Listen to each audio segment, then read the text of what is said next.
If you want to improve your max speed, then this video is for you. Whether you're a track athlete, basketball player, or anything in between, if you do this workout that I'm about to show you, you're simply going to have an improvement in your performance. Raw speed is an important attribute in any sport. It's simply defined as the time taken for you to get from point A to point B. So what makes someone fast? Well, someone who's fast has a very advanced ability to apply a lot of force into the ground in very little time. But more importantly than that, it's how they apply that force. The direction at which you apply the force is more important than the amount of force you apply in the first place. In the next few videos, I'm going to be taking you on a journey as both an athlete and an aspiring elite performance coach as we take a deep dive into what it takes to make you faster. If you're new and you haven't seen me before, then hi, my name is Abraham and I'm an aspiring Olympian and elite performance coach with the goal of reaching the LA 2028 Olympics in the next 3 years. I also want to use my experience as an athlete who's self-coached himself before meeting my current coach to be able to help aspiring elite athletes like you guys that are watching this video to get faster, jump further, and just be better athletes. So guys, before we get started, make sure you subscribe to the channel and like the video if you enjoy the content. Also make sure to comment down below any ideas that you want me to cover on being a better athlete, whatever that is. So guys, in this workout, we're going to be focusing on two things: stride length and relaxation. So we're going to be focusing on increasing the stride length and also working on being more relaxed when you're running. So I'm going to put two studies up here which support what I'm saying. Increasing your stride length and keeping your stride frequency the same actually increases your speed dramatically, even more so than improving your stride frequency and keeping your stride length the same. And relaxation, again, is really important, especially if you're a track athlete and you're running 100 meters. This is a huge thing. If you're really tense, you're going to reduce your stride length and also you'll get injured a lot more often. There are three main areas of focus for this workout. The first area is going to be the warm-up or the drills section. This part we're going to be focusing on how to apply force into the ground that I mentioned earlier. We're going to be focusing on technique. Now, this is really overlooked and I really stress that you guys take this bit seriously. Make sure you spend time on making sure your technique is sound. If you look at all the elite athletes, Noah Lyles, Asafa Powell, they all have good technique. The second part of the workout is going to be the bulk, what I call the bulk. And this part of the workout is focusing on sprinting itself, running faster itself, and it's where most of the gains are found. Now, with this max velocity session, we're going to be focusing on max speed.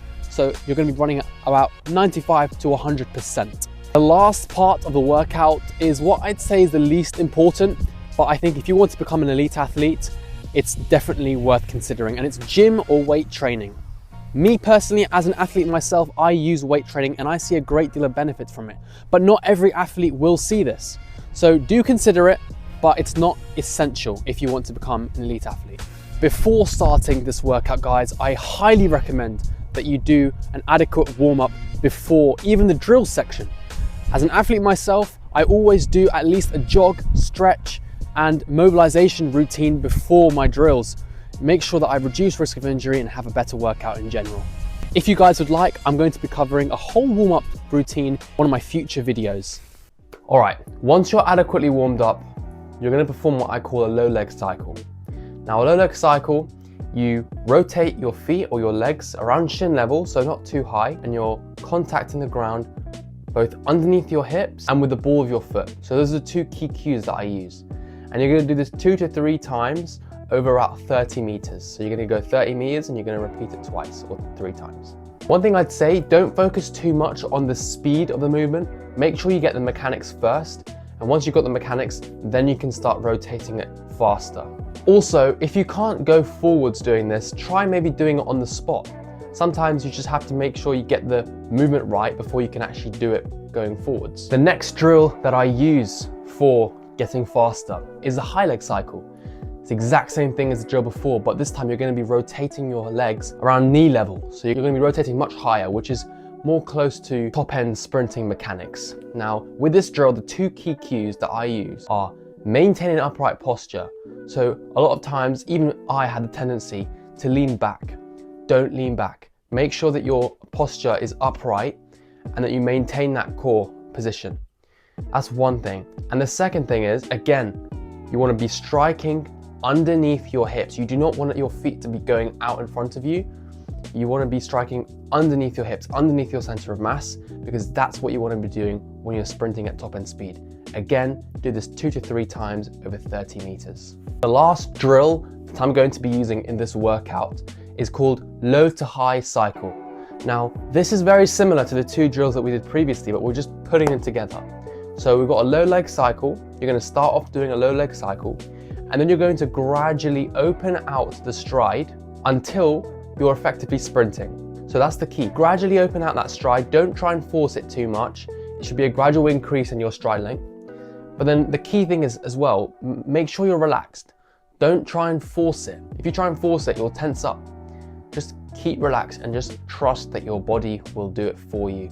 I promise you, this drill is really effective for increasing stride length, and it's one of the drills that I love most when I'm struggling with my sprinting mechanics.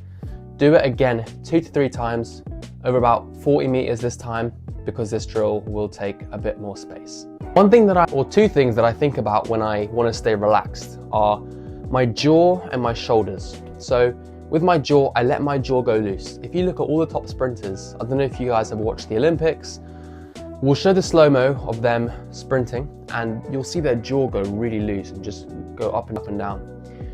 That's because it's very effective. If you relax your jaw, it's very effective in just relaxing your neuromuscular system. And secondly, your shoulders. You do not want your shoulders to be rounded and in front of you. You want them to be back and behind you, so that it allows both your arms to pump, and it also opens out your legs. So those are 2 things, jaw, shoulders. Make sure those are relaxed. Moving on to the bulk of this workout. Make sure you're fully up for this, because this is going to be very intense. We're going to be running 50 to 60 meters at 95 to 100% intensity. And you're going to do 3 to 6 runs. But with all of these sets and reps that I give you, ensure you modify them to your needs. If you feel tired, if you feel fatigued, do less. And if you feel up for it, then sure, why not? But if you do feel tired or not ready to push yourself, don't push yourself. In athletics, there's a very famous saying, which is less is more. And it's actually very powerful. The ability to stay healthy is much more important than doing more volume. So before I start the workout, I usually do a build-up run. I build up to about 90% intensity of sprinting. And I just do this one run just to warm myself up, just to get myself ready to sprint. And what you're going to do is you're going to build up to max speed to 20 meters. So you're going to get to 20 meters, and by that point, you should be almost at your maximum speed. And from 20 meters to 60 meters, you're going to be holding that top speed. So 40 meters, you're going to be at top speed, holding it for as long as you can. Now again, 3 to 6 times, but make sure you take long rest in between each run. It's so important, because when we run, we utilize what's called the ATP-PC system.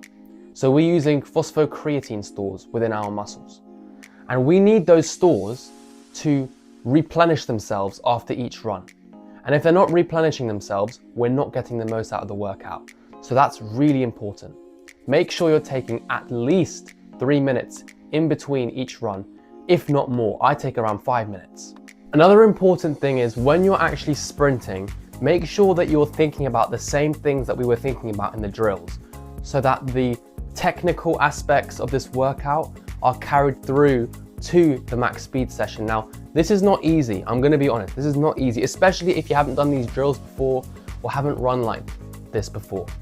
But I promise you, if you keep doing this over time, you will get the technique. That's how I started. My technique was awful when I used to sprint. But over time, as I did more of these drills, as I thought about more of these cues, my technique gradually got better. The last section of this workout, weights. Now, for those who are new to this style of training, I would strongly advise you to do a cool down and call it a day, because that session that you did was extremely intense. And the weight session after is going to be intense also, and you need your body to recover. You need recovery. It's very important, and I'll do a separate video on that as well. But if you're new, just make sure you take it easy and gradually build up. But if you've been training like this before, then this weight session is definitely going to help you. So, with my weight training, I use what's known as a triphasic approach. Now, this means I use both concentric, eccentric, and isometric methods of training, or muscular movements. Now, these mean basically concentric when the muscle is shortening, eccentric when the muscle is lengthening, and isometric when the muscle is staying the same length. And this is all under tension. Now, the first exercise that I'm going to be using is an eccentric/concentric exercise. It's the Bulgarian split squat. Single leg, you're going to have one leg on the bench, one leg on the floor. Have some dumbbells either side. I use 10 kilograms, so medium weight, not too heavy.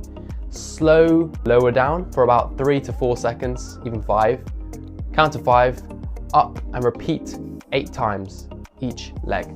This is really hard. One of the hardest exercises in my opinion, which is why I do it first when I'm the most fresh.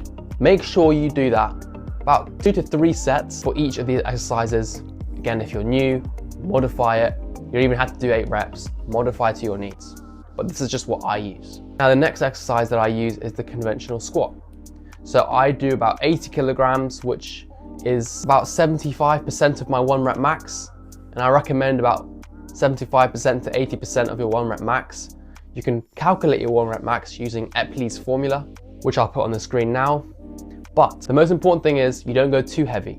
Make sure it's medium, you can control it. Again, slowly lower down. Once you reach the bottom, really power up. Again, 8 reps and try to do 2 to 3 sets. The next exercise after that, I utilize a glute ham machine. Now this is really good for my glutes and hamstrings, but another variation if you don't have a glute ham machine is to just do a weighted glute bridge, which all you need is a barbell and some weights. Now this is really good for hip extension. Make sure you're, again, slowly lowering down, count to 5, and power up. I use a plate when I'm doing the glute ham machine. I hold a plate and I slowly lower down. Sometimes, to make it even harder, I actually jolt down and catch myself. So I jolt down even lower, catch myself. Adds more of an isometric benefit to the training. Finally, guys, once you've done all of that, form an adequate cool down. This is really important for recovery. It helps redistribute your blood flow around your body, get it back to your heart so that your body can recover better. And it also prevents something called blood pooling in your legs, which helps reduce inflammation and things like that. So cool downs are really important. What do they involve?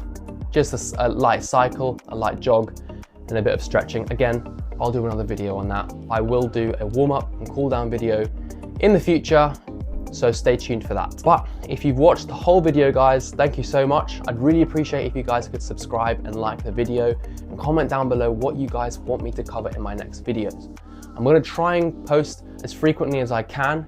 So every time I do post, make sure you click the bell icon so you know when I post. But with that, guys, I hope you enjoyed the video and stay tuned for more.